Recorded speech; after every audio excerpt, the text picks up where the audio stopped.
ধরনীর বুকে সূর্যমামা উকি দিচ্ছে। জানালার ফাঁক দিয়ে সকালের মিষ্টি রোদ ঘরে এসে আলোকিত করছে। রোদের তীব্রতা সায়রার মুখের ওপর পড়তেই তার কপাল কুঁচকে গেল। সে পিটপিট করে চোখ খুলে আস্তে আস্তে উঠে বসল। বিছানার অপর পাশে তাকিয়ে দেখল আরাম নেই। বিছানাটা একদম টান টান করে গোছানো। সায়রা কক্ষের এদিক ওদিক তাকিয়ে তো মাথাটা এখনো তাকিয়ে দেখল সে ছাড়া আর কেউ নেই ঘরে। শরীরের জ্বরটা পুরোপুরি না সারলেও মাথাটা এখনো দিয়ে মাথা চেপে ধরল। তার মনে পড়ে গেল কাল রাতে ঘুমানোর আরাবের সেই বিষাক্ত আর অপমানজনক কথাগুলো। আরাব যে সারা রাত জেগে তাকে সেবা করল, মাথায় জলপট্টি দিল, সেসবের কিছুই জানে না সায়রা। তার স্মৃতির পাতায় শুধু আটকে আছে ঘুমানোর আগে পাওয়া সেই চরম অপমান। কথাগুলো মনে পড়তেই সায়রার চোখের কোণে জল জমে গেল। সে নিজের মনে বিড়বিড় করে বলল, আমি কি এতটাই খারাপ দেখতে যে আমার দিকে তাকানো কারো রুচিতে বাধে? আমার সাথে কথা বলতেও ঘৃণা হয়? কি হয়েছে আমার চেহারায়? কই ভাইয়া তো বলে আমি আস্ত একটা মায়াবী পুতুলের মতো দেখতে, তাই তো ভাইয়া আমাকে পুতুল বলে ডাকে। কথাগুলো বলতে বলতে সায়রা ফুঁপিয়ে কেঁদে উঠল। কান্নার মাঝেই সে আবার বিড়বিড় করে বলল, ভাইয়া কবে আসবে তুমি? তোমার পুতুলের যে অনেক কষ্ট হচ্ছে, তুমি তাড়াতাড়ি চলে এসো না। আমি তোমার সাথে অনেক দূরে চলে যাব, যেখানে গেলে মিস্টার শাহরিয়ারকে আর কোনোদিন আমার মুখ দেখতে হবে না, আর আমার সাথে কথাও বলতে হবে না। সায়রার এই কান্নার মাঝেই কক্ষে প্রবেশ করল আরাব। সকালে ঘুম থেকে উঠে নিজেকে সায়রার মাথার কাছে বসে থাকতে দেখে সে নিজেও অবাক হয়েছিল। কিন্তু পরক্ষণেই কাল রাতের সেই গা পোড়ানো জ্বরের কথা মনে পড়তেই আরাবের সব বিষয় দূর হয়ে যায়। সায়রার কপাল পরীক্ষা করে দেখেছিল যে জ্বর অনেকখানি কমেছে, তাই সে আগেভাগে গোসল সেরে নিজের পোশাক পরে তৈরি হয়ে নিল। বাসার সবাইকে সায়রার অসুস্থতার খবর জানানো এবং সায়রাকে কিছু খাইয়ে ওষুধ খাওয়ানো এখন তার প্রধান লক্ষ্য। তাই সে কক্ষ থেকে একবার বের হয়েছিল। এখন কক্ষে ফিরে সায়রাকে ওভাবে কাঁদতে দেখে আরব অস্থির হয়ে এগিয়ে এলো। উৎকণ্ঠা নিয়ে জিজ্ঞেস করল, কি হয়েছে সায়রা? তুমি এভাবে কাঁদছো কেন? মাথা ব্যথা করছে নাকি হাতে বেশি লাগছে? আচ্ছা, তুমি একটু অপেক্ষা করো, আমি এখনই চিকিৎসক আঙ্কেলকে ফোন করছি। আরাভকে এভাবে অস্থির হতে দেখে সায়রা প্রথমে অবাক হলেও পরক্ষণেই মনে মনে ভেঙচি কাটল। বিড়বিড় করে ভাবল, নিজে কান্না করিয়ে এখন ন্যাকাম করা হচ্ছে। তবে সায়রা নিজেকে সামলে নিল। সে দুর্বল নয় এবং নিজের দুর্বলতা কারোর সামনে প্রকাশ করতে সে পছন্দ করে না। সায়রা এবার শান্ত অথচ কঠিন কণ্ঠে আরাভকে উদ্দেশ্য করে বলল, চিকিৎসক আঙ্কেলকে ফোন করার কোনো প্রয়োজন নেই। আমি ঠিক আছি, আর আমার ব্যাপারে আপনাকে এতটা অস্থির হতে হবে না। আর হ্যাঁ, যেহেতু আমার সাথে কথা বলতে আপনার রুচিতে বাধে, তাই কথা না বলাটাই শ্রেয়। আম্মু বলেছে একই কক্ষে থাকতে হবে, কিন্তু কিভাবে থাকতে হবে সেটা তো বলেনি। আমি এই বাড়িতে আর মাত্র কিছুদিনের অতিথি। যতদিন আছি চেষ্টা করব আপনার থেকে যতটা সম্ভব দূরে থাকতে। আপনিও আমার থেকে দূরে থাকবেন, সেটাই মঙ্গল। সায়রার কথাগুলো শুনে কেন জানি আরাভের বুকটা হু হু করে উঠল। সে সায়রাকে কিছু বলতে যাবে, তার আগেই সায়রা বিছানা থেকে নেমে অতি কষ্টে ধীর পায়ে হাত মুখ ধোয়ার কক্ষের দিকে এগিয়ে গেল এবং দরজা বন্ধ করে দিল। আরাব শুধু সায়রার যাওয়ার পথের দিকে তাকিয়ে একটা দীর্ঘশ্বাস ফেলল। কাল রাতের সেই নিষ্ঠুর কথাগুলো সায়রার মনে কতটা গভীর ক্ষত সৃষ্টি করেছে তা সে হাড়ে হাড়ে টের পাচ্ছে। আরাব মনে মনে ঠিক করল, যেভাবেই হোক সায়রার কাছে তাকে ক্ষমা চাইতেই হবে। বসার ঘরে বসে মনোযোগ দিয়ে খবরের কাগজ পড়ছেন আহসান শাহরিয়ার। তার পাশেই বসে আয়েশ করে চা খাচ্ছেন শাশুড়ি দিলোয়ারা বেগম। আরিশা এখনো ঘুম থেকে ওঠেনি। আর শারমিন শাহরিয়ার রান্নাঘরে সকালের নাস্তা বানাতে ব্যস্ত।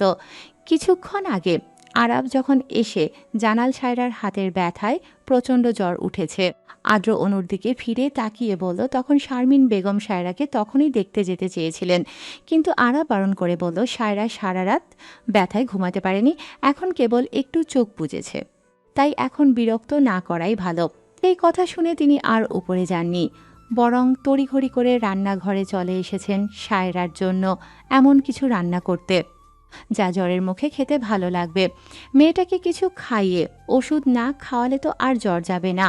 এমন সময় সিঁড়ি বেয়ে ধীর পায়ে নিচে নেমে এলো সায়রা।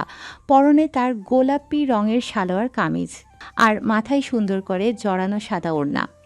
জ্বরের কারণে তার বড় বড় পাপড়িযুক্ত চোখগুলো কিছুটা লাল হয়ে আছে।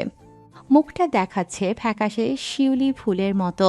ঠোঁট দুটো শুকিয়ে গেলেও সায়রাকে এই অবস্থায় দেখে মনে হচ্ছে ঠিক যেন সদ্য ফোটা একগুচ্ছ ফুল।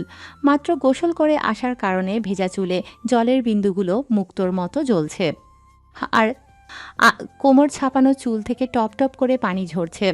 সে নিচতলায় বসার ঘরে বসে থাকা শ্বশুর আর নানি শাশুড়িকে দেখে তাদের দিকে এগিয়ে গেল। দিলোয়ারা বেগম সায়রাকে দেখামাত্র চায়ের কাপটা টেবিলে রেখে তাকে নিজের কাছে ডেকে পাশে বসালেন। তারপর সায়রার মাথায় পরম মমতায় হাত বুলিয়ে দিয়ে জিজ্ঞেস করলেন, এখন শরীর কেমন রাখছে রে নাদবো? জ্বর কি একটু কমেছে? বলতে বলতে তিনি সায়রার কপালে হাত দিয়ে তাপমাত্রা পরীক্ষা করলেন। তারপর দীর্ঘশ্বাস ফেলে বলেন, নাদবো, জ্বর তো এখনো বেশ আসে। শাশুড়ি মায়ের কথা শুনে খবরের কাগজ সরিয়ে রেখে আহসান শাহরিয়ার বললেন, মামুনি, তোর কি খুব বেশি খারাপ লাগছে? চলো তবে একেবারে চিকিৎসকের কাছে যাই। না আব্বু, আমি ঠিক আছি, আমি চিকিৎসকের কাছে যাব না, এমনিতেই ভালো হয়ে যাবে আমার। সায়রা শান্ত স্বরে উত্তর দিল। আহসান শাহরিয়ার বারবার বোঝানোর চেষ্টা করলেন যে শরীর নিয়ে হেলাফেলা করা ঠিক নয়, কিন্তু সায়রা কিছুতেই হাসপাতালে যেতে রাজি হলো না। তিনি আর জেদ করলেন না। দিলোয়ারা বেগম এবার রান্নাঘরের দিকে তাকিয়ে শারমিন শাহরিয়ারকে ডাক দিলেন, শারমিন, তাড়াতাড়ি নাদবইয়ের জন্য কিছু খাবার নিয়ে আয়। ওকে কিছু খাইয়ে ওষুধ খাওয়াতে হবে, শরীর এখনো বেশ গরম। মায়ের ডাক শুনে হাতের পানি মুছতে মুছতে বেরিয়ে এলেন শারমিন শাহরিয়ার। সায়রার কাছে এসে মাথায় হাত হাত বোলাতে গিয়েই তিনি খেয়াল করলেন সায়রার ভেজা চুল থেকে পানি ঝরছে। তিনি এবার সায়রাকে আদরে ধমক দিয়ে বললেন, জ্বরে গা পড়ে যাচ্ছে, আর তুই গোসল করে চুলগুলো না মুছে চলে আসলি? শাশুড়ির এমন মায়ামাখা ধমক শুনে সায়রা বাচ্চাদের মতো মুখ করে বলল, আমার হাত খুব ব্যথা করছে আম্মু, তাই চুলগুলো একা মুছতে পারিনি। তো আমাকে একবার ডাকবি না? কতবার বলেছি যে কোনো সমস্যার আগেই আমাকে জানাবি। মা থাকতে মেয়ের কিসের অসুবিধা? শারমিন বেগমের কণ্ঠে আক্ষেপ ঝরে পড়ল। তুমি সকালে নাস্তা বানাচ্ছিলে, তাই তোমাকে আর বিরক্ত করিনি। সায়রা নিচু স্বরে বলল, একদম মার দিব। মায়ের কাছে সবার আগে তার সন্তান। তুই আমার মেয়ে, তুই আমাকে ডাকলে আমি কেন বিরক্ত হব? সায়রা যখন দেখল তার শাশুড়ি সত্যি রেগে যাচ্ছেন, সে এবার তার কোমর জড়িয়ে ধরে আদরে স্বরে বলল, দুঃখিত আম্মু, আর এমন ভুল হবে না। শারমিন শাহরিয়ার মনে মনে বললেন। হলেই ভালো। তিনি সায়রার মাথা থেকে ওড়না সরিয়ে নিজের শাড়ির আঁচল দিয়েই অতি যত্নে সায়রার ভেজা চুলগুলো মুছিয়ে দিতে লাগলেন। এতক্ষণ দোতলার বারান্দায় দাঁড়িয়ে মা আর সায়রার এই অকৃত্রিম ভালোবাসা দেখছিল আরাব। সায়রাকে তার মায়ের সাথে এভাবে মিশে যেতে দেখে কেন জানি তার বুকের ভেতরটা এক অদ্ভুত প্রশান্তিতে ভরে উঠল। তার খুব ইচ্ছা ছিল মায়াপরীকেও তার মায়ের সাথে ঠিক এমনভাবেই দেখার, কিন্তু মায়াপরী তো হারিয়ে গেছে। সে তো তাকে কোনোদিন চোখেও দেখেনি, সামনে দেখলে হয়তো চিনতেও পারবে না। বন্ধুর মুখে তার রূপের বর্ণনা শুনেই তাকে দেখার প্রবল ইচ্ছা জেগেছিল, কিন্তু তখন চাইলেও দেখা হয়ে ওঠেনি। একসময় বন্ধুর মুখে সেই বর্ণনা শুনতে শুনতেই সে মেয়েটাকে ভালোবেসে ফেলেছিল। তখন তার মনে হয়েছিল যদি আগেভাগেই দেখে ফেলে তবে হয়তো আগ্রহ কমে যাবে, তাই পরে দেখার সুযোগ থাকলেও সে নিজে থেকেই দেখেনি। কিন্তু এখন সেই বর্ণনাগুলো মনে করে চোখ বন্ধ করলেই বারবার সায়রার মুখটা ভেসে উঠছে। কেন এমন হচ্ছে আরাব নিজেও তা বুঝতে পারছে না। তাকে দ্রুত মায়াপরীকে খুঁজে বের করতে হবে। 4 বছর আগে আসলে কি হয়েছিল সেই রহস্যের জট খুলতে হবে। আর সব থেকে গুরুত্বপূর্ণ বিষয়, সায়রা আর তার এই বিয়েটা নিয়ে একটা চূড়ান্ত সিদ্ধান্তে পৌঁছাতে হবে। সে আর কিছু না ভেবে ধীর পায়ে নিচে বসার ঘরে নেমে এলো। হাসপাতালের বারান্দার চেয়ারে পাশাপাশি বসে আছে আরাব আর আরিশা। সকালে খাওয়া দাওয়া শেষ করে শারমিন শাহরিয়ার সায়রাকে ওষুধ খাইয়ে দিয়েছিলেন। তখন শরীরটা একটু ভালো লাগায় সায়রা সবার সাথে বসে গল্প করছিল। আজ শুক্রবার হওয়ায় বাড়ির সবাই বাসায় আছে। হঠাৎ আহসান শাহরিয়ারের বোনের বাসা থেকে ফোন আসে। ভাই ভাবিকে জরুরি ভিত্তিতে সেখানে যেতে বলা হয়। সায়রা অসুস্থ বলে শারমিন শাহরিয়ার প্রথমে যেতে রাজি হননি, কিন্তু সায়রা নিজেই শাশুড়িকে বুঝিয়ে রাজি করিয়ে পাঠায়। তারা চলে যাওয়ার পর সায়রা আদ্র অনুর দিকে ফিরে তাকিয়ে বলল। আরিশা আর দিলোয়ারা বেগম বসার ঘরে বসে অনেকক্ষণ গল্প করছিলেন, কিন্তু হঠাৎ সায়রার জ্বর আবার প্রচণ্ড বেড়ে যায়। সায়রার যখন প্রচণ্ড শীত লাগতে শুরু করে তখন সে আরিশার গা ঘেঁষে বসে। আরিশা যখন সায়রাকে জড়িয়ে ধরে তখন সে চমকে ওঠে। সারু, তোর তো আবার জ্বর এসেছে। নানুমণি, সারুর গা তো জ্বরে পুড়ে যাচ্ছে। কথাগুলো শেষ করার আগেই সায়রা নিস্তেজ হয়ে আরিশার কাঁধে মাথা এলিয়ে দিল। আরিশা এবার সায়রাকে নানুমণির কাছে রেখে দৌড়ে ওপরে আরাফের কক্ষে গেল। আরাফ তখন ল্যাপটপে কার্যালয়ের কিছু জরুরি কাজ করছিল। আরিশাকে ওভাবে হাঁপাতে দেখে কিছু জিজ্ঞেস করার আগেই আরিশা চিৎকার করে বলে উঠল। ভাইয়া, সারুর আবার জ্বরে গা পুড়ে যাচ্ছে। বাসায় আম্মু আব্বু কেউ নেই। ভাইয়া প্লিজ তাড়াতাড়ি চলো, সারুকে হাসপাতালে নিয়ে যেতে হবে। আরিশার কথা শুনে আরাব ল্যাপটপ রেখেই হন্তদন্ত হয়ে নিচে নেমে এলো। সে দেখল নানির কোলে মাথা দিয়ে চোখ বুজে পড়ে আছে সায়রা। জ্বরের ঘোরে তার ফ্যাকাশে মুখটা আবার লাল হয়ে উঠেছে। আরাব তাড়াতাড়ি সায়রাকে নিয়ে বের হতে চাইল। ঠিক তখনই আরিশা বলে উঠল। ভাইয়া, সারুকে কিভাবে নিয়ে যাব? ও তো হাঁটতেও পারছে না। কালকের দুর্ঘটনার ব্যথায় ও এমনিতেই কাবু। এখন আবার জ্বরে শরীর একদম নিস্তেজ হয়ে গেছে। আরাব আর কোনো কথা শুনল না। সে সায়রার কাছে এগিয়ে গিয়ে তাকে এক ঝটকায় কোলে তুলে নিল। সায়রার তপ্ত নিঃশ্বাস আরাবের ঘাড়ে এসে লাগছে। সে আরিশাকে তার পেছনে আসতে বলে দ্রুত গাড়ির দিকে পা বাড়াল। সায়রাকে আবার নিয়ে আসা হয়েছে স্কয়ার হাসপাতালে, যেখানে জারিফ নিজেও একজন হৃদরোগ বিশেষজ্ঞ। আরাব যখন সায়রাকে কোলে নিয়ে আসে তখন সেবিকারা তড়িঘড়ি করে সায়রাকে একটি কক্ষে শুইয়ে দেয়। একজন সেবিকা দ্রুত গিয়ে জারিফকে খবর দেয় যে গতকাল দুর্ঘটনার শিকার হওয়া সেই মেয়েটিকে আবারও হাসপাতালে আনা হয়েছে। খবরটা শোনা মাত্রই জারিফ হন্তদন্ত হয়ে ছুটে আসে। সে অন্য কোনো দিকে না তাকিয়ে সরাসরি সায়রার কক্ষে ঢুকে পড়ে। এদিকে সায়রার কক্ষে জারিফকে ওভাবে ঢুকতে দেখে আরাব প্রচণ্ড অবাক হলো। কক্ষে ঢুকে শয্যায় শুয়ে থাকা নিস্তেজ সায়রাকে দেখে জারিফের বুকটা মুচড়ে উঠল। তার আদরের ফুলের কি অবস্থা হয়েছে! জ্বরের তাপে মুখটা ফ্যাকাশে লাল হয়ে গেছে। জারিফ কালক্ষেপণ না করে দ্রুত প্রাথমিক চিকিৎসা শুরু করলো। তবে চিকিৎসা শেষ করেই তাকে অস্ত্রোপচার কক্ষে ছুটতে হলো, কারণ হাসপাতালে এই মুহূর্তে অন্য কোনো বিশেষজ্ঞ চিকিৎসক নেই যে তার বদলে অস্ত্রোপচার সামলাবে। জারিফ যাওয়ার আগে সায়রার দিকে একবার করুণ দৃষ্টিতে তাকিয়ে দ্রুত বেরিয়ে গেল। জারিফ চলে যেতেই আরাব ধীর পায়ে সায়রার কক্ষে ঢুকল। দেখল মেয়েটা একদম নিস্তেজ হয়ে শয্যায় শুয়ে আছে। আরাব কোনো কথা না বলে সায়রার পাশে একটা টুল টেনে বসল। সায়রার শান্ত মুখটার দিকে তাকিয়ে তার মনের ভেতর এক অদ্ভুত হাহাকার দানা বাঁধতে লাগল। আরাব সায়রার নিস্পন্দ মুখের দিকে তাকিয়ে নিচু স্বরে বলতে লাগল। সায়রা, তুমি জানো, তোমাকে এভাবে নিস্তেজ হয়ে শুয়ে থাকতে দেখে আমার একদমই ভালো লাগছে না। তোমাকে তো সেই তেজের সাথে আমার সাথে ঝগড়া করলেই বেশি মানায়। প্লিজ তাড়াতাড়ি সুস্থ হয়ে যাও। কথা দিচ্ছি আমি আর তোমার সাথে ওভাবে ঝগড়া করব না। আরাব একটু থামল। সায়রার ফ্যাকাশে হাতটার দিকে তাকিয়ে অপরাধ বোধ নিয়ে আবার বলল। কাল রাতে বলা কথাগুলো তোমার হৃদয়ে গভীর ক্ষত করেছে, তাই না? আসলে আমি রেগে গেলে কি বলি তা আমি নিজেও জানি না। আমি জানি তুমি খুব ভালো একটা মেয়ে, কিন্তু আমি হয়তো তোমার মতো অতটা ভালো নই, তাই বারবার কথার দ্বারা তোমাকে আঘাত করে ফেলি। বিশ্বাস করো সায়রা, আমি তোমাকে কষ্ট দিতে চাই না, কিন্তু তোমার সামনে আসলেই আমার কি যে হয়ে যায় আমি নিজেও জানি না। আমি সত্যিই দুঃখিত সায়রা, আন্তরিকভাবে দুঃখিত। আদ্র অনুর দিকে ফিরে তাকিয়ে বলল। আরাবের কথার মাঝেই কক্ষে একজন সেবিকা প্রবেশ করলেন। তিনি আরাবকে বাইরে যেতে বললে আরাব বিনা বাক্য ব্যয়ে কক্ষ থেকে বেরিয়ে গেল। সেবিকা সায়রার স্যালাইনটা খুলে দেওয়ার কিছুক্ষণ পরেই সায়রার চেতনা ফিরল। সায়রার চেতনা ফেরার খবর শুনে আরাব মনে মনে অনেকটা নিশ্চিন্ত হলেও বাইরে নিজের অনুভূতি প্রকাশ করল না।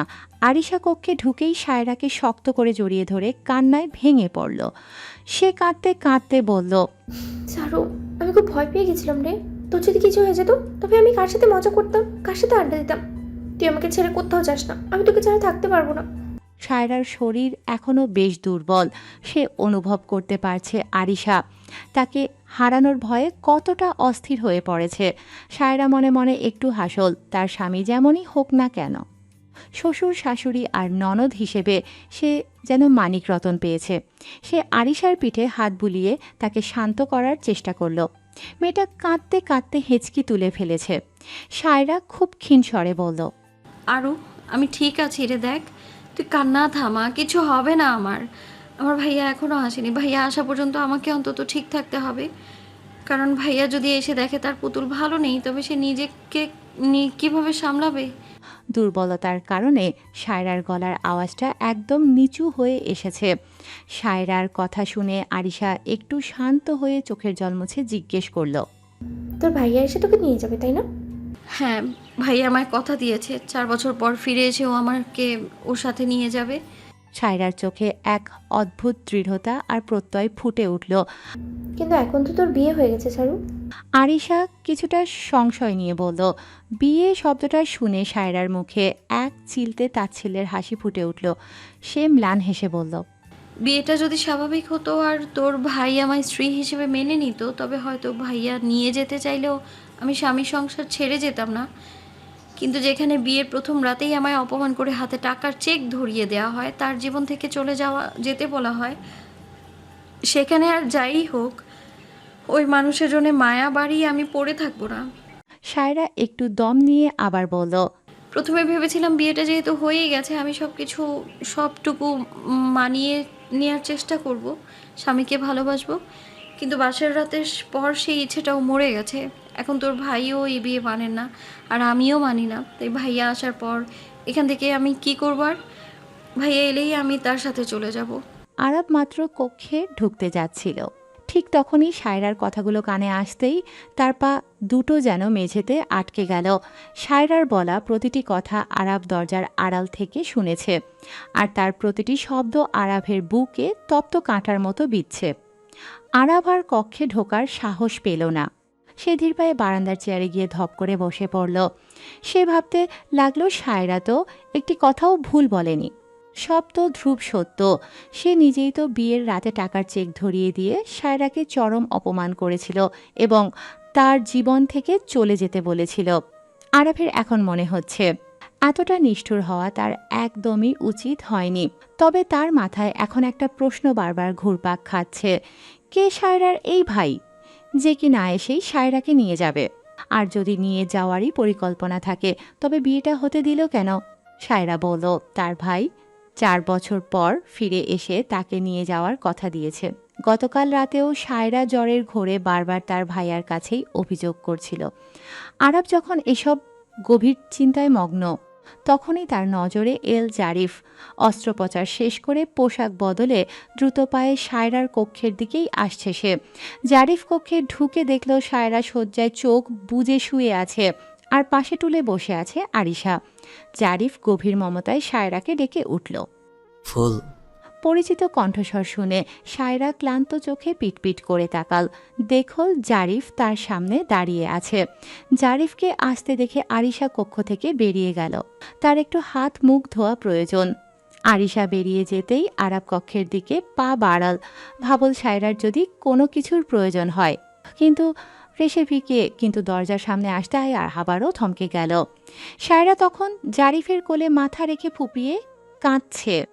আরিশা বেরিয়ে যাওয়ার পর জারিফ সায়রার কাছে এসে জ্বর পরীক্ষা করে দেখল তাপমাত্রা অনেকটাই কমে এসেছে। সে সায়রার 2 কাঁধ ধরে তাকে আলতো করে বসিয়ে দিল এবং নিজে সায়রার পাশে বসল।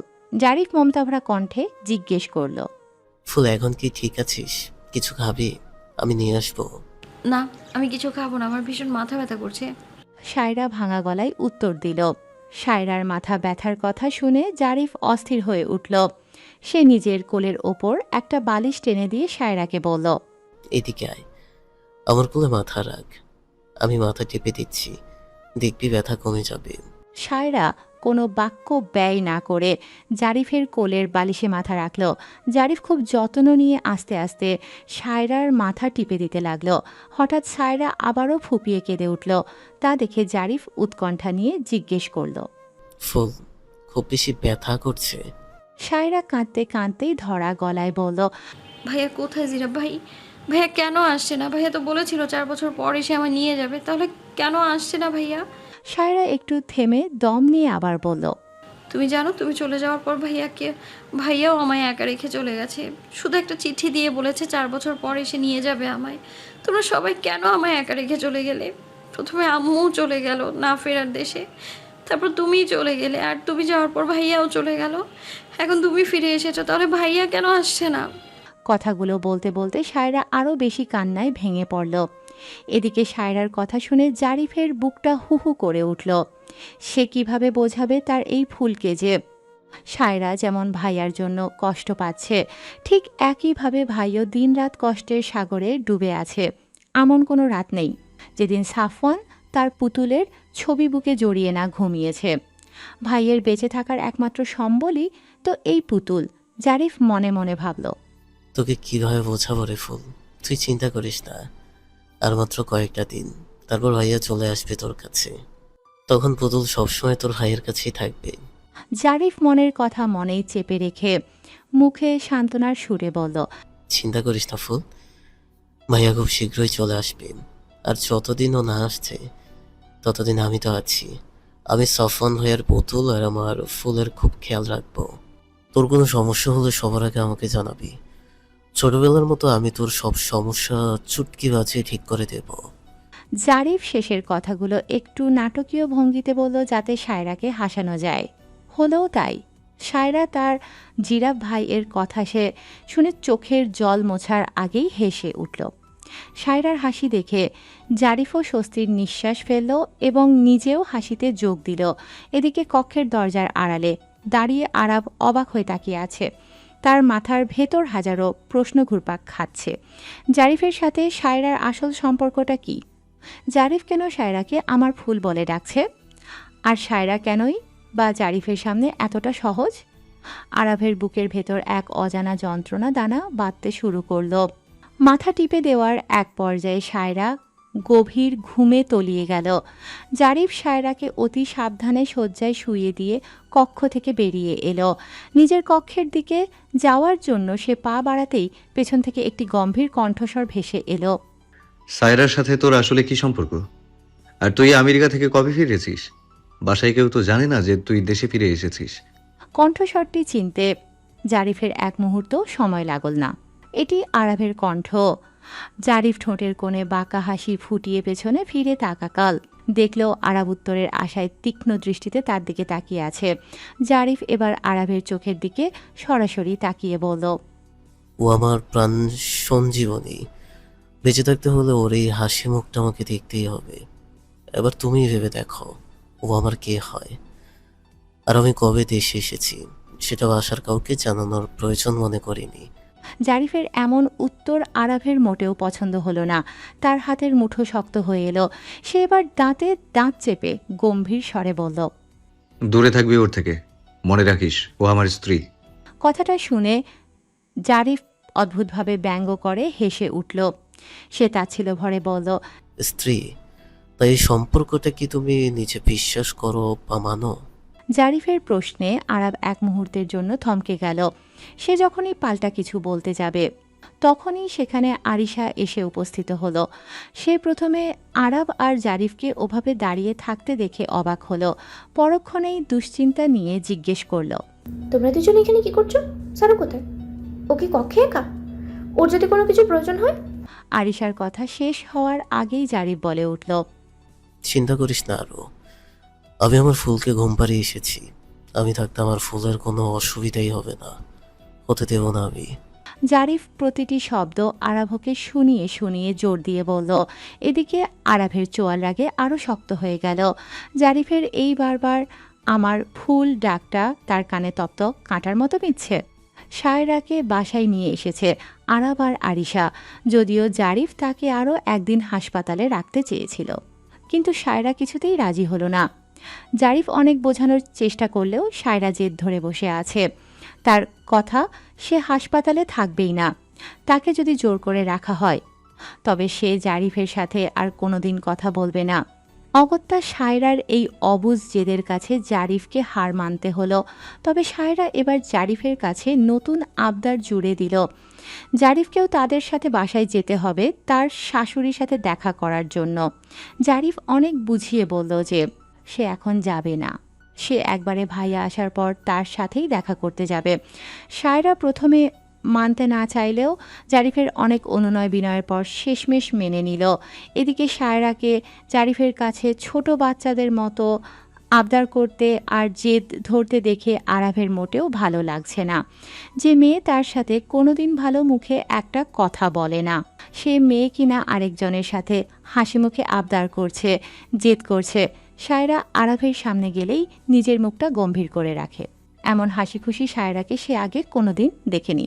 একবার বিশ্ববিদ্যালয়ে হাসতে দেখেছিল ঠিকই। আদ্র অনুর দিকে ফিরে তাকিয়ে বলল, কিন্তু আরাফ সামনে যেতেই সায়রা তখন গম্ভীর হয়ে গিয়েছিল। তিনজন পাশে সোফিয়ার সায়রাকে ধরে পরম মমতায় সোফায় বসিয়ে দিলেন। সায়রার অসুস্থতার খবর শুনে তার শ্বশুর শাশুড়ি বোনের বাসা থেকে জরুরি কাজ ফেলে তড়িঘড়ি করে ফিরে এসেছেন। আরাফ এসেই তাড়াহুড়ো করে নিজের রুমে চলে গেল। সে রুমের দরজাটা তালাবদ্ধ করে বারান্দায় গিয়ে দাঁড়াল। তারপর ফোন করল তার প্রিয় বন্ধু ফারহানকে। ওপাশ থেকে কল রিসিভ করতেই আরাব অস্থির হয়ে জিজ্ঞেস করল, ফারহান, মায়াপরীর কোনো খোঁজ পেয়েছিস? আরাফের কথা শুনে ওপাশে ফারহান একটা দীর্ঘশ্বাস ফেলে বলল, না দোস্ত, কোনো খোঁজ পাইনি। কোত্থেকে শুরু করব কিছুই বুঝতে পারছি না। আরাব কিছুক্ষণ ভেবে বলল, তোকে আমি একটা বাড়ির ঠিকানা দিচ্ছি, সেই বাড়িতে গিয়ে তুই ওর খোঁজ করবি। তারপর ওই বাড়ির লোকজন কি বলে সেটা আমাকে তাড়াতাড়ি জানাবি। আরাব ফোন কেটে দিয়ে রুমে এসে তোয়ালে নিয়ে হাত মুখ ধোয়ার কক্ষে ঢুকে গেল। হাসপাতালে যাওয়া এই কাপড়গুলো পরে থাকা সম্ভব নয়, তাই তাকে দ্রুত গোসল সেরে নিতে হবে। আরাব ভেতরে ঢোকার পরপরই আরিশা সায়রাকে রুমে নিয়ে এলো। সায়রাকে বিছানায় বসিয়ে দিয়ে বিশ্রাম নিতে বলে আরিশা যখন তার জন্য খাবার আনতে যাবে। ঠিক তখন সায়রা দুর্বল কণ্ঠে বলে উঠল, আরও আমার স্নোকে একটু নিয়ে আয় না, সকালে একবার ঘুমন্ত অবস্থায় দেখেছিলাম, এখন একটু আমার কাছে এনে দে। সায়রার কথা শুনে আরিশা হাসি মুখে বলল, আচ্ছা তুই বস, আমি এক্ষুনি নিয়ে আসছি। কথাটা বলেই সে দৌড়ে নিজের রুমে চলে গেল, যেখানে স্নোয়ের জন্য থাকার ছোট্ট ঘর বানিয়েছে আরিশা আর সায়রা। 2 মিনিটের মধ্যে সে স্নোকে নিয়ে ফিরে এলো এবং সায়রার কাছে দিয়ে নিচে চলে গেল। আরিশা চলে যেতেই সায়রা খাটের মাথায় হেলান দিয়ে আধশোয়া হয়ে স্নোকে বুকের ওপর টেনে নিল। তারপর আদরে গলায় বলল, মায়ের সাথে রাগ করছিস তুই? সকাল থেকে তোকে কোলে নিইনি বলে। সায়রার কথা শুনে স্নো যেন তার মায়ের কাছে অভিযোগ জানাতে মিউ মিউ করে উঠল। তা দেখে সায়রা দুঃখী মুখ করে বলল, আসলে মা তো অসুস্থ ছিল, তাই আমার স্নোবাবুকে কোলে নিতে পারিনি। স্নো এবার সায়রার বুকের সাথে আরও একটু লেপটে গেল, যেন মায়ের আদর খাচ্ছে। সায়রা স্নোকে আদর করতে করতে বলল, তুই জানিস তোর মামা খুব শীঘ্রই আসবে, তারপর আমাকে আর তোকে অনেক দূরে নিয়ে যাবে, যেখানে আমাদের কোনো কষ্ট হবে না, কেউ আমাদের অপমান করতে পারবে না। মিস্টার শাহরিয়ার তোকে সেদিন তাড়িয়ে দিতে চেয়েছিল না? তোর মামার সাথে যখন চলে যাব তখন আর কেউ তাড়িয়ে দেওয়ার সাহস পাবে না। সেখানে আমি, তুই আর ভাইয়া 3 জন মিলে খুব হাসি খুশি থাকবো। তারপর ভাইয়ার জন্য একটা লাল টুকটুকে বউ আনবো। হঠাৎ সায়রার কিছু একটা মনে পড়তেই সে স্নোকে বলল, আচ্ছা শোন, তোকে একটা গোপন কথা বলি, কাউকে বলবি না কিন্তু, শুধু আমরা মা ছেলে জানবো। সায়রা অনুর দিকে ফিরে তাকিয়ে বলল, স্নোয়ের কানের কাছে নিয়ে গিয়ে ফিসফিস করে কিছু একটা বলল। তারপর আবার স্নোয়ের দিকে তাকিয়ে বলল, এই কথাটা তোর মামা আসলে তাকেও বলবি না, ঠিক আছে? স্নো মায়ের কথা শুনে মিউ মিউ করে উঠল, যেন মায়ের কথায় সায় দিচ্ছে। তাদের মা ছেলের কথার মাঝেই খট করে হাত মুখ ধোয়ার কক্ষের দরজা খুলে বের হলো আরাব। পরনে শুধু একটা সাদা তোয়ালে, উজ্জ্বল শ্যামবর্ণ সুঠাম দেহ, পেশিবহুল শরীরে জলের ফোঁটাগুলো মুক্তোর মতো চিকচিক করছে। প্রশস্ত খালি বুক নিঃশ্বাস নেওয়ার সাথে সাথে ওঠানামা করছে। এদিকে আরাভকে এরকম অর্ধনগ্ন অবস্থায় দেখে সায়রার চোখ বড় বড় হয়ে গেল। সে তড়িঘড়ি করে স্নোয়ের চোখ চেপে ধরল। আরাব প্রথমে সায়রাকে দেখে কিছুটা অপ্রস্তুত হয়ে পড়ল, কিন্তু সেটা প্রকাশ না করে উল্টো সায়রাকে শুনিয়ে বলল, মেয়ে, তুমি তো দেখছি বড্ড নির্লজ্জ। একটা ছেলেকে এভাবে চোখ দিয়ে গেলে খাচ্ছ। আদ্র অনুর দিকে ফিরে তাকিয়ে বলল। আরাভের কথা শুনে সায়রার গাল মুহূর্তেই লজ্জায় লাল হয়ে গেল। সে অপ্রস্তুত হয়ে এদিক ওদিক তাকাতে লাগলো। পরক্ষণেই নিজেকে সামলে নিয়ে পাল্টা জবাব দিল, নির্লজ্জ আমি নাকি আপনি? একটা মেয়ের সামনে এভাবে অর্ধনগ্ন অবস্থায় ঘুরছেন আপনি? আমি কি জানতাম তুমি রুমে আসবে? আমি যখন ঢুকেছিলাম তখন তো তুমি রুমে ছিলে না। রুমে ছিলাম না তো কি হয়েছে? রুমের দরজা বন্ধ করে কেন ঢোকেননি আপনি? যাতে কেউ ঢুকতে না পারে। ওয়াশরুমে যাওয়ার আগে কি কেউ রুম লক করে? আমি তো জানি শুধু ওয়াশরুমের দরজা লক করতে হয়। রুমের দরজা বন্ধ করেননি বলেই তো আমি রুমে ঢুকেছি। আপনি কি জানেন না এখন এই রুমে আপনি ছাড়াও আরও একজন থাকে? আরাফ কিছু একটা বলতে যাবে, তখনই সায়রা আবার বলে উঠল। এখনো নির্লজ্জের মতো দাঁড়িয়ে আছেন কেন আপনি? যান গিয়ে কাপড় চোপড় পরেন। সায়রার ধমক খেয়ে আরাফ নিজের অবস্থার দিকে তাকিয়ে তাড়াতাড়ি আলমারি থেকে জামা কাপড় নিয়ে আবারও ওয়াশরুমে ঢুকে দরজা বন্ধ করে দিল। আরাফ যেতেই সায়রা বিড়বিড় করে বলল। নির্লজ্জ। খাবার টেবিলে বসে শাহরিয়ার বাড়ির সবাই খাবার খাচ্ছে আর শারমিন শাহরিয়ার সবকো খাবার বেড়ে দিচ্ছেন। সায়রাকে সবার আগে তার শাশুড়ি নিজ হাতে খাইয়ে ওষুধ খাইয়ে দিয়েছেন। এখন সে বসার ঘরে সোফায় বসে আছে। একে একে সবার খাওয়া শেষ হলে সবকিছু গুছিয়ে শারমিন বেগমও বসার ঘরে উপস্থিত হলেন।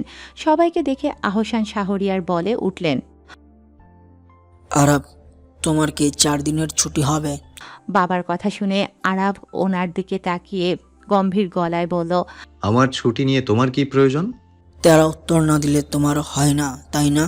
শোনো, তোমার ফুপুর বাড়ি থেকে আমাকে আর তোমার মাকে আজ ডেকে জানিয়েছে যে 7 দিন পরে নুহার বিয়ে, তাই আমাদের সবাইকে 3 দিন পর সেখানে যেতে হবে। সব কিছু হুট করে হয়ে যাওয়ার কারণে ওরা আগে থেকে জানাতে পারেনি। এখন তোমার ছুটি হবে কি না সেটা বলো। না, আমি কোনো বিয়েতে যেতে পারবো না। তোমাদের যেতে হলে তোমরা যাও। আরাফের কথাটি আহসান শাহরিয়ারের মোটেও পছন্দ হলো না, তাও তিনি কথা বাড়ালেন না। তিনি ঠিক আছে বলে এবার সায়রার দিকে তাকিয়ে জিজ্ঞেস করলেন। সায়রা মা, আমাদের সাথে বিয়েতে যেতে তোমার কোনো অসুবিধা আছে? শরীর অসুস্থ, যেতে পারবে তো? সায়রা কথাটা শুনে একবার আরাফের দিকে তাকাল। আরাফ যদিও সায়রার দিকে তাকিয়ে নেই, কিন্তু কান খাড়া করে রেখেছে সায়রা কি জবাব দেয় তা শোনার জন্য। সায়রা ভাবল এখানে থাকলে তাকে আরাফের সাথে একলা এই বাড়িতে থাকতে হবে, তার চেয়ে সবার সাথে বিয়েতে চলে যাওয়াই ভালো। সায়রা উত্তর দিল। আমার কোনো অসুবিধা নেই আব্বু। বিয়েতে যেতে তো আরও 3 দিন বাকি। 3 দিনে শরীর সুস্থ হয়ে যাবে। উত্তরটা মনে হয় আরাফের পছন্দ হলো না। সে দাঁড়িয়ে গটগট পায়ে ওপরে নিজের রুমের দিকে চলে গেল। সায়রা একবার আরাফের যাওয়ার পথের দিকে তাকিয়ে আবারও সবার সাথে গল্পে যোগ দিল। কেটে গেছে 3টি দিন। এই 3 দিনে বাড়ির সবার, বিশেষ করে শাশুড়ির যত্নে সায়রা এখন বেশ সুস্থ হয়ে উঠেছে। আজ সায়রা আর আরিশা কেনাকাটা করতে যাওয়ার জন্য তৈরি হয়ে বসে আছে। প্রথমে চালকের সাথে যাওয়ার কথা থাকলেও চালককে নিয়ে আহসান শাহরিয়ার বিশেষ কাজে বাইরে গেছেন। এখন বাসায় কেবল আরাফের গাড়িটাই আছে, কিন্তু সায়রা আরাফের গাড়িতে যেতে নারাজ। আরিশা অনেক বোঝানোর পর সায়রাকে রাজি করালো আরাফের সাথে যেতে। আরাফ নিচে আসতেই আরিশা আর সায়রাকে তৈরি হয়ে বসে থাকতে দেখে ভ্রু কুঁচকে তাকাল, কিন্তু কিছু জিজ্ঞেস করলো না। আরাফকে দেখা মাত্র আরিশা উঠে ভাইয়ের কাছে গিয়ে বলল। ভাইয়া, আমাকে আর সায়রাকে একটু কেনাকাটার জন্য নিয়ে যাবে? চালক আঙ্কেলের সাথে যেতাম, কিন্তু আপু ওনাকে নিয়ে অফিসের কাজে চলে গেলেন। প্লিজ ভাইয়া, একটু নিয়ে চলো না। আরাফ আরিশার কথা শুনে একবার সায়রার দিকে তাকাল, দেখল সায়রা নির্লিপ্তভাবে বসে আছে। তা দেখে আরাফ এবার আরিশাকে উদ্দেশ্য করে বলল। আমার সময় নেই, আমি নিয়ে যেতে পারবো না। তোরা চালক আঙ্কেল আসলে চলে যাস। আদ্র অনুর দিকে ফিরে তাকিয়ে বলল। কথাটা বলেই আরাফ যখন গটগট পায়ে দরজার দিকে এগিয়েতে লাগলো আরিশা তখন মন খারাপ করে সায়রার পাশে বসে পড়ল। আক্ষেপ করে বলল। আজ মনে হয় আর কেনাকাটা করতে যাওয়া হবে না। কেনাকাটা না করলে বিয়েতে কি পরবো? আরিশার মন খারাপ দেখে সায়রা ভাবতে লাগল কি করা যায়। হঠাৎ কিছু একটা মনে পড়তেই সে বলে উঠল। আরও চল আমরা স্কয়ার হসপিটালে যাই, সেখান থেকে জিরাব ভাইকে সাথে নিয়ে কেনাকাটা করতে যাব। সায়রার কথাটা শোনা মাত্রই দরজার দিকে এগিয়ে যাওয়া আরাফের পা দুটো থেমে গেল। সায়রার প্রস্তাবে আরিশা প্রথমে খুশি হলেও পরক্ষণেই কিছুটা সংকোচ নিয়ে জিজ্ঞেস করল। যদি জারিফ ভাই ব্যস্ত থাকে তখন কি করবি? আরে তুই চিন্তা করিস না, জিরাব ভাই সবার জন্য ব্যস্ত থাকলেও আমার জন্য সবসময়ই ফাঁকা থাকে। আমি একবার বললেই সে আমাদের সাথে চলে যাবে। এখন চল, দেরি হয়ে যাচ্ছে। সায়রার কথা শুনের আগে আরাফের হাতের মুঠো শক্ত হয়ে গেল। তার চোখ মুখ আর চোয়াল লাগে কঠিন রূপ ধারণ করল। আরাফ মনে মনে ভাবতে লাগলো। এই মেয়ে, আমাকে একবার অনুরোধ করলে কি যাত যেত? আমি না করাতেই একেবারে সেই জিরাফ। ওকে সবসময় ওনার জন্য ফাঁকা বসে থাকে। আমার সাথে যেতে ওর সমস্যা, কিন্তু আরেকজনের সাথে যেতে কোনো দ্বিধা নেই। আমিও দেখি তুমি কি করে জারিফের সাথে যাও। আর ওই জারিফ আমার ভাই হয়ে আমার বউয়ের পেছনে কেন পড়ে আছে সেটা বুঝতে পারছি না। কিছু জিজ্ঞেস করলেও ঠিক উত্তর দিচ্ছে না, হেয়ালি করছে। গাড়িতে মুখ গোমরা করে বসে আছে সায়রা, আর তার পাশে চালকের আসনে বসে ড্রাইভ করছে আরাব। কিছুক্ষণ আগের কথা, সায়রা আর আরিশা যখন ব্যাগ নিয়ে বেরিয়ে যাচ্ছিল তখন তাদের সামনে এসে দাঁড়ায় আরাব। তারপর একবার সায়রার দিকে তাকিয়ে পরক্ষণেই আরিশার দিকে তাকিয়ে গম্ভীর কণ্ঠে বলে উঠল। গাড়িতে উঠে বস। আরিশা যেই না কিছু বলতে যাবে, আরাব তখন কণ্ঠস্বর আরও গম্ভীর করে বলে উঠল। গাড়িতে উঠতে বলেছি আমি, কোনো তর্ক নয়। আরিশা আর কিছু বলার সাহস পেল না, সে চুপচাপ গিয়ে পেছনের আসনে বসে পড়ল। সায়রাও আর কথা বাড়াতে চাইল না। সে যখন পেছনের আসনে বসতে যাচ্ছিল তখনই আরাব বলে উঠল। আমি কারো চালক নই যে পেছনে বসে থাকবে, যে কোনো একজন সামনে এসে বসো। আরিশা তার রাগী ভাইয়ের পাশে সামনে বসতে কিছুতেই রাজি হলো না, তাই বাধ্য হয়ে সায়রাকেই সামনে বসতে হলো। তারপর থেকেই মুখ গোমরা করে বসে আছে সায়রা। আরাব আর চোখে বারবার সায়রাকে দেখছে। তার ঠোঁটের কোণে কিঞ্চিত বাঁকা হাসি ফুটে উঠলেও সে তা বুঝতে দিল না। সে আপন মনে ড্রাইভ করে চলেছে। সায়রার ধ্যান ভাঙল ফোনের কম্পনে। সে ফোন হাতে নিয়ে দেখল জিরাফ ভাই ফোন দিয়েছে, যা দেখে সায়রার মুখে হাসি ফুটে উঠল। তার এই হাসি দেখে আরাফের ভ্রু আপনা আপনি কুঁচকে গেল। সায়রা ফোন গ্রহণ করে। হ্যালো বলতেই ওপাশ থেকে জারিফ বলল। ফুল, কোনো সমস্যা হয়েছে? ফোন করছিলে কেন? কিছু প্রয়োজন? আরে জিরাফ ভাই, তুমি শান্ত হও তো, বলছি আমি। আসলে আমি আর আরও কেনাকাটা করতে যাওয়ার জন্য কাউকে পাচ্ছিলাম না, তাই তোমায় ফোন করেছিলাম তুমি ফাঁকা আছো কিনা দেখতে। আচ্ছা, তুমি কি এখন ফাঁকা আছো?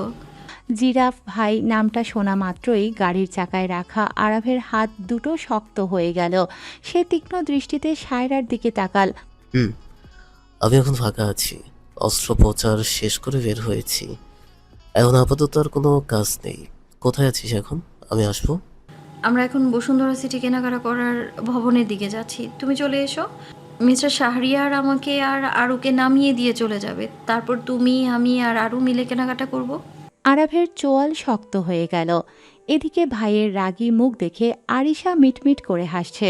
সে মনে মনে ভাবল, ভাইয়া, এবার বুঝতে পারবে তুমি কি হারাচ্ছ। বসুন্ধরা সিটি কেনাকাটার ভবনের সামনে গাড়ি এসে থামতেই তাড়াতাড়ি নেমে এলো সায়রা আর আরিশা, কিন্তু আরাব গেল গাড়ি রাখতে। গাড়ি রেখে এসে সে সায়রা আর আরিশার সামনে দাঁড়াল। আরাবকে আবারও ফিরে আসতে দেখে আরিশা অবাক হয়ে জিজ্ঞেস করলো, ভাইয়া তুমি চলে যাবে না? আমারও কিছু কেনাকাটার প্রয়োজন আছে। আরিশা আর কিছু বলল না। আরাব তাদের ভেতরে আসতে বলে সামনের দিকে এগোতে লাগলো। আরিশা তার পেছনে পেছনে গেলেও সায়রা সেখানেই দাঁড়িয়ে রইল। তা দেখে আরাব দাঁড়িয়ে পড়ে জিজ্ঞেস করলো, এখানে দাঁড়িয়ে আছো কেন? আপনাকে বলবো কেন? আপনি যান না, নিজের কেনাকাটা করুন। আমার সাথে যেহেতু এসেছো তাই তোমার প্রতি আমার একটা দায়িত্ব আছে, সেজন্যই জিজ্ঞেস করছি। দায়িত্ব? ওটা নিতে জানেন আপনি? সায়রা কথাটা বেশ তাচ্ছিল্য ভরে বলল। আরাব বুঝতে পারল সায়রা তাকে কটাক্ষ করেই কথাটি বলছে। সায়রার এই অবজ্ঞা কেন জানি আরাবের মনে খুব বিধল। হাসপাতাল থেকে ফেরার পর থেকেই সায়রা তাকে চরমভাবে এড়িয়ে চলছে। আরাব অনেকবার কথা বলার চেষ্টা করলেও সায়রা কোনো সুযোগ দিচ্ছে না। এই কেনাকাটায় আসার সময়ও আরাব ইচ্ছা করেই প্রথমে বারণ করেছিল, এই আশায় যে সায়রা হয়তো তাকে নিয়ে যাওয়ার জন্য কিছু বলবে। কিন্তু সায়রা তা কিছু না বলে সরাসরি জারিফকে ফোন করলো এবং তাকে কেনাকাটার জন্য ডেকে নিল। আরাব নিজের ভাবনাগুলো চেপে রেখে কিছু বলতে যাবে, তার আগেই সায়রা জিরাফ ভাই বলে চিৎকার করে দৌড়ে চলে গেল। আরাব সেদিকে তীক্ষ্ণ দৃষ্টিতে তাকিয়ে রইল। তার মনে মনে একরাশ ক্ষোভ জমা হলো। এই জারিফকে তো আমি দেখে নেব, নিজে বিয়ে না করে এখন ভাইয়ের বউয়ের পেছনে পড়ে আছে। সায়রা জারিফের সাথে কেনাকাটার ভবনের ভেতরে ঢুকে গেল। এদিকে আরাব রাগে ফুঁসছে, আর তা দেখে মিটমিট করে হাসছে আরিশা। সে আর কিছু না ভেবে সায়রা ও জারিফের পেছনে চলে গেল। আরাব নিজের রাগ সামলানোর আপ্রাণ চেষ্টা করে একটা লম্বা শ্বাস নিল। তারপর সেও গটগট পায়ে তাদের পিছু নিল। সায়রা, জারিফ আর আরিশা প্রথমে একটা শাড়ির দোকানে ঢুকল। মেহেদি। গায়ে হলুদ এবং বিয়ের অনুষ্ঠানের জন্য আলাদা আলাদা পোশাক কিনবে সায়রা আর আরিশা। তারা দোকানে আসতেই বিক্রেতা সুন্দর দেখে কিছু পোশাক বের করে দিল। সেখান থেকে সায়রা নিজের আর আরিশার জন্য সুন্দর দুটি শাড়ি পছন্দ করে নিল। সেই সাথে শাশুড়ি আর নানুমণির জন্যও শাড়ি কিনল। সেই সাথে শাশুড়ি আর নানুমণির হিস করে সায়রা এবার একটি পাঞ্জাবির দোকানে ঢুকল। সেখানে শ্বশুরের জন্য পাঞ্জাবি নিল এবং আরেকটি সুন্দর পাঞ্জাবি নিল এবং জারিকে দাঁড় করিয়ে তার গায়ের সাথে ধরে দেখল অলিভ রঙের পাঞ্জাবিটির গলায় কিছুটা চিকন কাজের অলঙ্করণ। সায়রা জারিফের জন্য পাঞ্জাবি পছন্দ করছে, এই বিষয়টা যেন কিছুতেই হজম হচ্ছে না আরাফের। এতক্ষণ জারিফের সাথে হেসে হেসে কথা বলা আর কেনাকাটা করা সহ্য করলেও আদ্র অনুর দিকে ফিরে তাকিয়ে বলল, এখনকার এই ব্যাপারটা তার কাছে অনেক বাড়াবাড়ি মনে হচ্ছে। শায়েকজনের জন্য পাঞ্জাবি পছন্দ না করে আরেকজনের জন্য পাঞ্জাবি পছন্দ করে দিচ্ছে। এটি আরাভকে ভেতরে ভেতরে জ্বালাচ্ছে।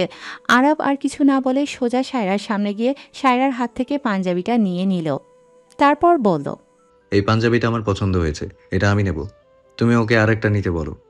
আরাব হুট করে হাত থেকে পাঞ্জাবিটা নেওয়ায় সায়রা বেশ অবাক হলো, কিন্তু তার কথা শুনে মনে মনে ভাবল, যাক, ভালোই হয়েছে লোকটা পাঞ্জাবিটা পছন্দ হয়েছে, না হলে আমার অনেক কষ্ট করতে হতো। আমি নিজে সরাসরি দিলে তো কোনো দিনও নিত না। সে এবার জারিফের দিকে তাকিয়ে বলল, জিরাব ভাই, চলো আমি তোমায় অন্য একটা পছন্দ করে দিই। জারিফও আর কথা বাড়াল না। সায়রা জারিফের জন্য প্রায় একই নকশার মধ্যে আরেকটি মেরুন রঙের পাঞ্জাবি পছন্দ করে দিল। আরব পাঞ্জাবিটা নিয়ে তাদের থেকে আলাদা হয়ে গেল। সে সায়রার জন্য নিজের পছন্দমতো একটি শাড়ি আর একটি লেহেঙ্গা কিনল এবং সেগুলোর মূল্য আলাদাভাবে পরিশোধ করে দিল। কেনাকাটা শেষ করে জারিফ নিজের বাসায় চলে গেল। আরব সায়রা আর আরিশাকে বাসায় নামিয়ে দিল। কিন্তু বাড়িতে ঢোকার ঠিক আগেই আরবের ফোনে একটি বার্তা এলো। সেটা দেখেই সে তড়িঘড়ি করে আবার বেরিয়ে গেল। ভেতরে এসে সায়রা আর আরিশা সোফায় বসো। শ্বশুর সাদ্র অনুর দিকে ফিরে তাকিয়ে বল শাশুড়ি আর নানুমণির জন্য আনা কাপড়গুলো যার যার হাতে তুলে দিল সায়রা। শ্বশুর শাশুড়ি সায়রার এমন মমতায় বেশ খুশি হলেন এবং তার মাথায় হাত বুলিয়ে দোয়া করে দিলেন। সায়রা নিজের পোশাকগুলো রুমে রেখে আরিশার ঘরে গেল স্নোকে খাবার দিতে। স্নোকে খাইয়ে তাকে কোলে নিয়ে নিচে নেমে এলো সে। তারপর সবার সাথে গল্প করতে করতে সন্ধ্যা কেটে গেল। এখন রাত 10টা বাজে। সায়রা রুমে এসে নিজের জন্য কেনা সব কিছু দেখতে লাগল। তার শাশুড়ি কাল সকালে ফুফুর বাড়িতে রওনা হওয়ার কথা বলে আজ রাতেই সব কিছু গুছিয়ে নিতে বলেছেন। সায়রা খেয়াল করল তার কেনা পোশাক ছাড়াও এখানে আরও দুটি প্যাকেট বেশি আছে। সে প্যাকেট দুটি খুলে দেখল একটির ভেতরে অলিভ রঙের সাদা চিকন পাড়ের শাড়ি আর অন্যটিতে কালো রঙের ভারী কাজ করা লেহেঙ্গা। পোশাক দুটি সায়রার খুব পছন্দ হলো। সে ভাবতে লাগলো এগুলো কে কিনলো আর কখন কিনলো। আনমনেই বলে উঠল, আমি তো এগুলো কিনিনি, তাহলে কে কিনলো? জিরাব ভাই। কিন্তু জিরাব ভাই কিনলে তো আমায় বলতো। তবে কি আরিশা কিনেছে? কিন্তু সেও তো কিছু বললো না। আরিশাকে জিজ্ঞেস করতে হবে। যাই হোক, যেই কিনুক তার পছন্দ খুব ভালো। পোশাকগুলো সত্যিই খুব সুন্দর। সায়রা পোশাকগুলো এক পাশে রেখে ব্যাগ গুছাতে লাগলো। সব কিছু দেখতে দেখতে তার হঠাৎ খেয়াল হলো সব কিনলেও চুড়ি কিনতে সে একদম ভুলে গেছে। এটা বুঝতে পেরেই সায়রার মন খারাপ হয়ে গেল। এতক্ষণ দরজায় হেলান দিয়ে দাঁড়িয়ে থাকা আরাভের কপালে ভাঁজ পড়ল। সায়রার অজান্তেই সে এই পোশাকগুলো তার ব্যাগে রেখে দিয়েছিল এবং আড়ালে লুকিয়েছিল সায়রার খুশি দেখার জন্য। এতক্ষণ সায়রার মুখে হাসি থাকলেও হঠাৎ কেন মন খারাপ হয়ে গেল সেটা আরাব বুঝতে পারল না। সে এবার রুমে প্রবেশ করল। সায়রা পায়ের শব্দ শুনে আরিশা ভেবেই পেছনা ফিরে বিষণ্ণ কণ্ঠে বলে উঠল, আরও সব কিছু কিনেছি, কিন্তু চুড়ি কিনতে তো ভুলে গেছি। এখন শাড়ি লেহেঙ্গার সাথে মিলিয়ে কি পরবো? এখন তো আর সময়ও নেই যে কিনে আনবো। কাল সকালেই তো বেরিয়ে যেতে হবে। এখন কি করি বলতো? কাউকে জবাব না দিতে দেখে সায়রা পেছনে ফিরে তাকাল। দেখল আরাব তার দিকে তাকিয়ে আছে। সায়রা বেশ অবাক হলো। আরাবের চোখে সচরাচর যে অবজ্ঞা, অপমান আর তাচ্ছিল্য থাকত, আজ সেখানে অন্যরকম এক দৃষ্টি। সায়রা বেশিক্ষণ সেই চোখের দিকে তাকিয়ে থাকতে পারল না। সে আর কথা না বাড়িয়ে নিজের কাপড়গুলো ব্যাগে গুছিয়ে নিল। তারপর ব্যাগটি একপাশে রেখে বিছানায় শুয়ে পড়ল। সায়রাকে ওভাবে মন খারাপ করে শুয়ে পড়তে দেখে আরাব যেভাবে এসেছিল সেভাবেই নিঃশব্দে বেরিয়ে গেল। প্রায় ৩ ঘন্টা পরে নিঃশব্দে রুমে প্রবেশ করল আরাব। তার হাতে একটি বক্স। সে হাতের বাক্সটি সোফার উপরে রেখে ওয়াশরুমে ঢুকে গেল এবং কিছুক্ষণ পর গোসল করে বেরিয়ে এলো। তোয়ালে দিয়ে মাথা মুছতে মুছতে সে সায়রার ভ্রমণের ব্যাগের কাছে এগিয়ে গেল। সোফায় রাখা বাক্সটি খুলে সেখান থেকে সায়রার কাপড়ের সাথে মিলিয়ে এবং আরও কয়েক ডজন চুড়ি ব্যাগের ভেতরে ঢুকিয়ে দিল। বাকি চুড়িগুলো সে সায়রার সাজগোজের প্রসাধন রাখার জায়গায় গুছিয়ে রাখল। চাইলেও সব চুড়ি ব্যাগের ভেতরে দেওয়া সম্ভব ছিল না, কারণ সেই বড় বাক্সটিতে পুরো 59 ডজন চুড়ি আছে, ভিন্ন ভিন্ন রং আর নকশার। আরাব যখন সায়রার মন খারাপ দেখেছিল তখনই সে আবারও কেনাকাটার ভবনে গিয়েছিল, কিন্তু রাত বেশি হওয়ায় অনেক দোকানই বন্ধ ছিল, যে 2-1টি দোকান খোলা ছিল। সেখানে একটি বড় চুড়ির দোকানে গিয়ে আরাব সব নকশার আর সব রঙের চুড়ি চাইল। তখন দোকানদার বলল, স্যার, আপনি চাইলে এই 29 ডজনের বিশেষ বাক্সটি নিতে পারেন। এখানে অনেক অনন্য নকশার আর রঙের মেলবন্ধন আছে, আর এই বাক্সটি যদি আপনি আপনার স্ত্রী বা প্রিয়তমাকে উপহার দেন তবে তিনি অনেক বেশি খুশি হবেন, কারণ ৩০০ মানে হলো আমি তোমাকে ভালোবাসি। আপনি তাকে সরাসরি না বলেও এই উপহারের মাধ্যমে ভালোবাসার কথা জানিয়ে দিতে পারবেন। আরাব অত কিছু না ভেবেই চুড়ির বাক্সটি কিনে নিয়েছিল। তার কাছে শুধু চুড়িগুলো দেখে সায়রার মুখের হাসি ফিরে আসাটাই ছিল আসল। সে মূল্য পরিশোধ করে বাক্সটি নিয়ে বাসায় ফিরেছে। আরাব এবার নিঃশব্দে খাটের পাশে এগিয়ে এসে দাঁড়াল। সে দেখল সায়রা কত নিশ্চিন্তে ঘুমিয়ে আছে। ঘুমন্ত অবস্থায় সায়রার মুখটা কতই না মায়াবী লাগছে। মনে হচ্ছে পৃথিবীর সব মায়া যেন এই একটি মুখেই ঢেলে দেওয়া হয়েছে। আরাবের এখন নিজেকে নিজেই আঘাত করতে ইচ্ছে করছে। কেন সে আগে মেয়েটাকে ভালো করে দেখল না? আরাব সায়রার পাশে শুয়ে পড়ল। তারপর খুব আলতো করে সায়রাকে নিজের বুকের ওপর টেনে নিল। সে মুগ্ধ দৃষ্টিতে তাকিয়ে রইল সায়রার ঘুমন্ত মুখের দিকে। আরাব এবার সায়রার গলায় মুখ গুজে দিল। আরাবের উষ্ণ নিঃশ্বাস আর দাড়ির খোঁচা লাগতেই ঘুমের ঘোরে শিউরে উঠল সায়রা। তবে তন্দ্রা এতটাই গভীর ছিল যে তার ঘুম ভাঙল না। সায়রা উল্টো ঘুমের মধ্যেই আরাবকে জড়িয়ে ধরে আবার গভীর ঘুমে তলিয়ে গেল। এদিকে সায়রার গলায় মুখ গুজে থাকা অবস্থায় আরাব নিজের কণ্ঠে একরাশ আবেগ মিশিয়ে বলে উঠল, আমার একান্ত মায়াপুরী। আরাব সায়রাকে এমনভাবে জড়িয়ে ধরে আছে যেন একটু ছেড়ে দিলেই সে আবার হারিয়ে যাবে। আরাব এবার সন্ধ্যার কথা ভাবতে লাগলো। সায়রা আর আরিশাকে গাড়িতে নামিয়ে দিয়ে যখন সে হন্তদন্ত হয়ে বেরিয়ে গিয়েছিল, তখন মূলত ফারহানের একটি বার্তা দেখেই সে ওভাবে তাড়াহুড়ো করে চলে গিয়েছিল। ফারহান সেখানে আগে থেকেই বসেছিল। আরাবকে পৌঁছাতে দেখে ফারহান কিছুটা গম্ভীর গলায় জিজ্ঞেস করল, তুই যাকে খুঁজছিস তাকে যদি পেয়ে যাস তবে সায়রার কি হবে ভেবে দেখেছিস? ফারহানের কথা শুনে চমকে উঠল আরাব। ফারহান কি বলতে চাইছে? আরাব এবার ফারহানের দিকে তাকিয়ে শান্ত কণ্ঠে বলল, ফারহান, তুই তো আমার জীবনে ঘটে যাওয়া সবকিছুই জানিস। আমি সায়রাকে বিয়ে করেছি বাধ্য হয়ে। বিয়ের রাতেই তাকে অপমান করে 10 লাখ টাকা দিয়ে আমার জীবন থেকে চলে যেতে বলেছিলাম। যখন দেখলাম টাকার প্রতি তার কোনো লোভ নেই, তখন তাকে দেখা হলে আমি অপমান আর অবহেলা করেছি, যাতে সায়রা আমাকে ঘৃণা করে, আমার জীবন থেকে দূরে চলে যায়। আমার পরিকল্পনাও কাজে লেগেছে। সায়রা এখন আমাকে এড়িয়ে চলে, কিন্তু এখন সেটা আমার একটুও ভালো লাগছে না। সায়রা আমাকে বাদ দিয়ে জারিফকে অনেক বেশি ভরসা করে, গুরুত্ব দেয়। এটা আমি সহ্য করতে পারছি না। ওদের দুজনকে একসাথে দেখলে বা ভাবলেই আমার দম বন্ধ হয়ে আসে। ফারহান, আমি জানি না মায়াপুরী কে বা সে দেখতে কেমন, কিন্তু এখন সায়রাকে দেখলে মনে হয় এই তো আমার মায়াপুরী আমার কাছেই আছে। আমার সেই না দেখা মায়াপুরীকে কারোর সাথে কল্পনা করলে যেমন অস্থির লাগতো, 4 বছর আগে তাকে হারানোর পরে যেমন পাগল পাগল লাগতো, এখন সায়রা আমাকে ছেড়ে চলে যাবে ভাবলেই ঠিক তেমনটা লাগছে। আমার বারবার মনে হচ্ছে সায়রাই হয়তো আমার মায়াপুরী, কিন্তু তোর কথা শুনে এখন মনে হচ্ছে আমি ভুল। আরাবের কথাগুলো মন দিয়ে শুনল ফারহান। তারপর আরাবের দিকে তাকিয়ে সরাসরি জিজ্ঞেস করল, তুই একটা কথা আমাকে সত্যি করে বল, তোর কাকে চাই, সায়রাকে নাকি তোর সেই মায়াপরীকে? আরাব উদাস হয়ে বলল, আমি কিছুই বুঝতে পারছি না ফারহান। সায়রা আমাকে ছেড়ে চলে যাবে ভাবলেই আমার অস্থির লাগছে। আমি কি সায়রার মধ্যে মায়াপরীকে খুঁজছি, নাকি আমার মন এটা বিশ্বাস করে নিয়েছে যে সায়রাই আমার মায়াপরী? কি করব কিছুই বুঝতে পারছি না। আচ্ছা শোন, তুই তোর মায়াপরীকে হারিয়ে যেভাবে এদিক ওদিক খুঁজেছিস, পাগল হয়ে যেভাবে নামাজ পড়ে আল্লাহর কাছে ওকে ভিক্ষা চেয়েছিস, ধরে নে তুই তাকে পেয়ে। ফারহানের কথা শুনে আরাফ চোখ বন্ধ করে ভাবতে লাগলো। তার মাথায় চারবাগের সেই হাঁকার আর বর্তমানে সায়রার মুখটি বারবার ভেসে আসতে লাগলো। হঠাৎ চোখ খুলে ফেলল আরাফ। তারপর মাথা নিচু করে বলল, ফারহান, আমি হয়তো সায়রার মাঝে মায়াপরীকে খুঁজি, কিন্তু এখন যদি আমার কল্পনার সেই মায়াপরী আমার সামনে এসে দাঁড়ায় আর অন্য পাশে সায়রা থাকে, আর আমাকে বলা হয় যে কোনো একজনকে বেছে নিতে, তবে আমি চোখ বন্ধ করে সায়রাকেই চাইব। হ্যাঁ, 4 বছর আগে আমি মায়াপরীর জন্য পাগল হয়ে এদিক ওদিক খুঁজে বেরিয়েছি।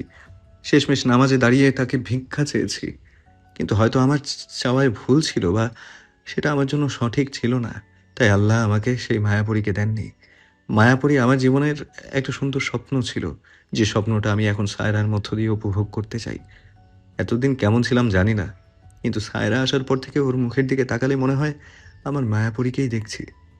আমি এখন আর চাই না কল্পনায় সেই মায়াপরী সামনে আসুক।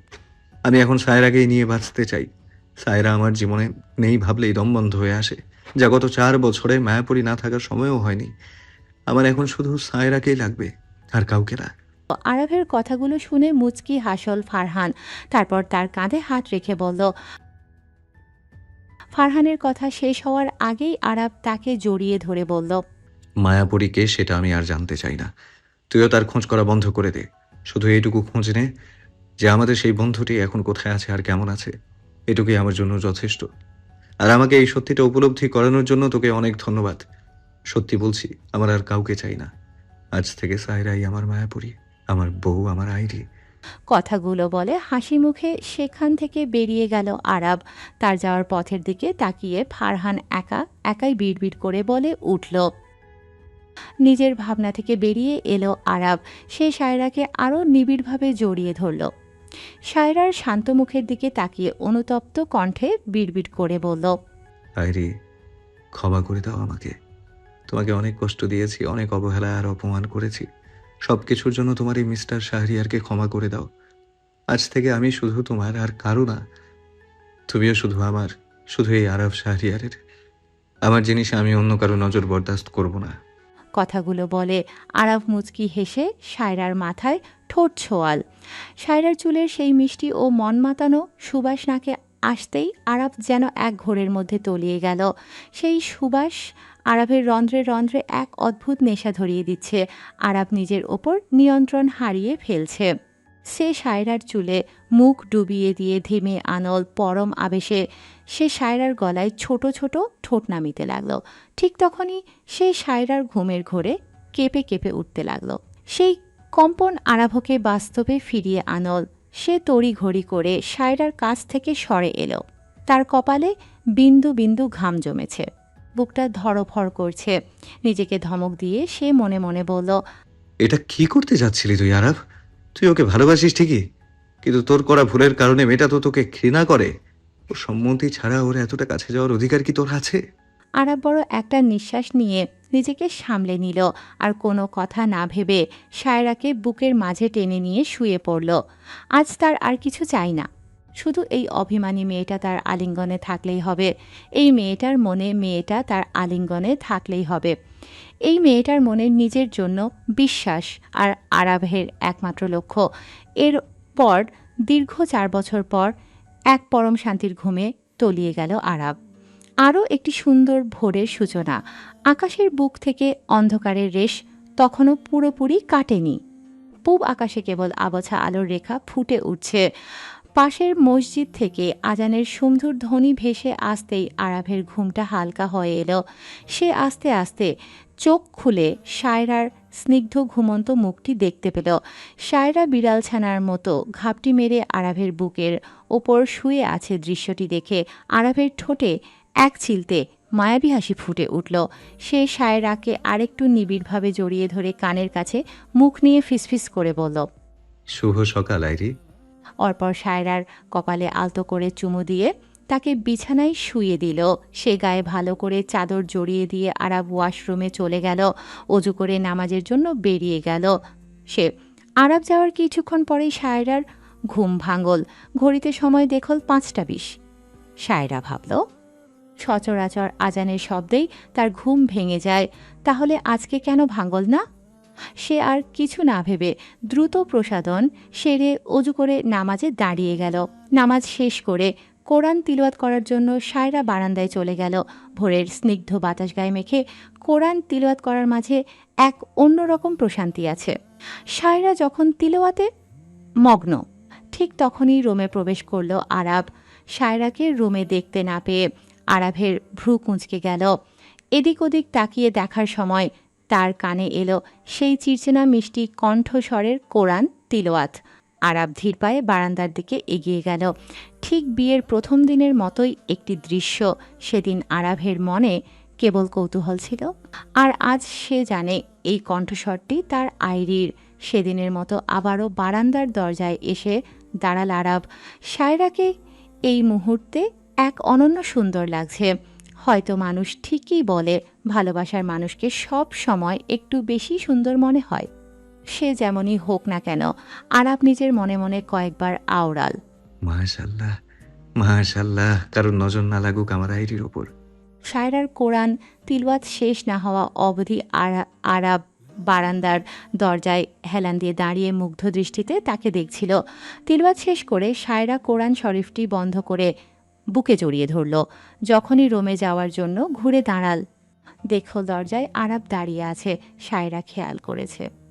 কয়েকদিনকে ফিরে তাকিয়ে বলল, কয়েকদিন ধরে আরাব আর আগের মতো তার সাথে খারাপ ব্যবহার করছে না, বরং কেন জানি এক অদ্ভুত মোহময় দৃষ্টিতে তাকিয়ে থাকে, যে দৃষ্টির দিকে সায়রা বেশিক্ষণ তাকাতে পারে না।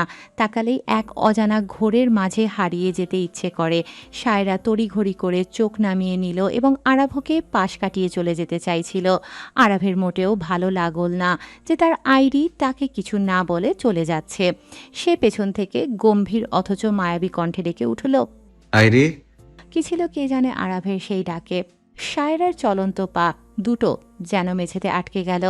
সায়রাকে থেমে যেতে দেখে আরাবের ঠোঁটে জয়ের হাসি ফুটে উঠল। সে এবার একদম সায়রার সামনে গিয়ে দাঁড়াল।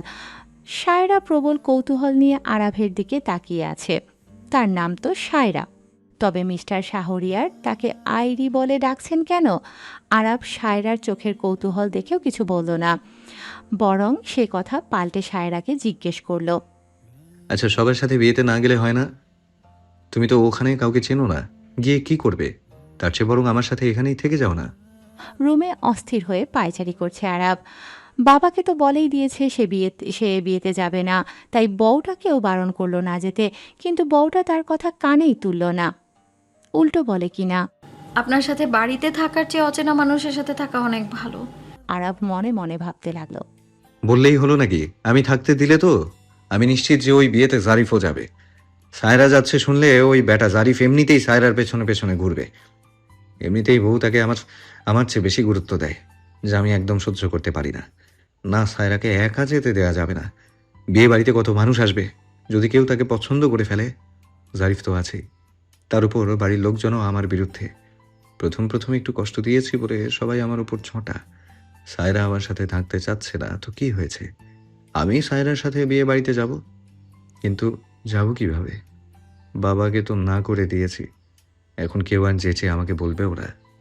আরাবের আকাশ পাতাল ভাবনার মাঝেই রুমে প্রবেশ করল সায়রা। আরাবকে ওভাবে পায়চারি করতে দেখে তার কপালে ভাঁজ পড়ল।